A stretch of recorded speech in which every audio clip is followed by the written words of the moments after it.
Naik 19%, turun 13%. Semua ini berlaku dalam 1 bulan sahaja.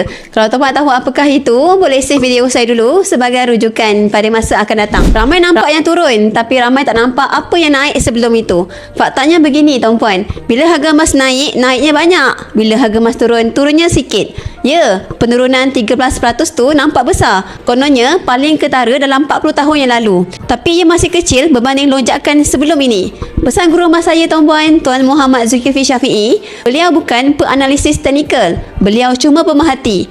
Dan beliau tengok pergerakan emas lebih 15 tahun. Coraknya sama berulang kali. Harga emas ini bila naik, naik mencanak. Bila turun, turun sekejap. Sebab tu setiap kali harga emas jatuh, penyimpan emas berilmu tak panik. Harga emas jatuh itu bukan berita buruk. Itu pembetulan harga selepas kenaikan yang terlalu laju. Sebagai gold saver, kenaikan melampau sebenarnya tak membantu kita pun. Sebab target kita bukan nak jual cepat. Target kita nak kumpul gram. Sikit-sikit tapi konsisten untuk jangka masa panjang. Kalau naik terlalu laju, kita akan jadi lambat capai target gram. Naik purata 10% setahun pun dah cukup cantik. Dan itu memang rekod emas hampir 20 tahun kebelakangan ni. Jadi cara fikir penyimpan emas tega mudah saja. Harga naik, beli sikit. Konsisten, jalan terus.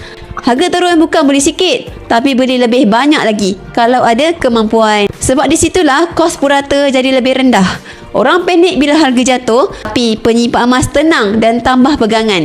Itu bezanya spekulasi dengan simpanan berilmu. Bagi tuan-puan yang takut nak mulakan simpanan emas bila harga emas sedang jatuh ni, jangan risau tuan-puan. Boleh simpan emas di Publigo dengan ilmu bermatlamat. Nak kaya dengan emas, boleh rujuk pin video saya ataupun isi borang biru kat bawah ni untuk saya bantu tuan-puan sampai kaya.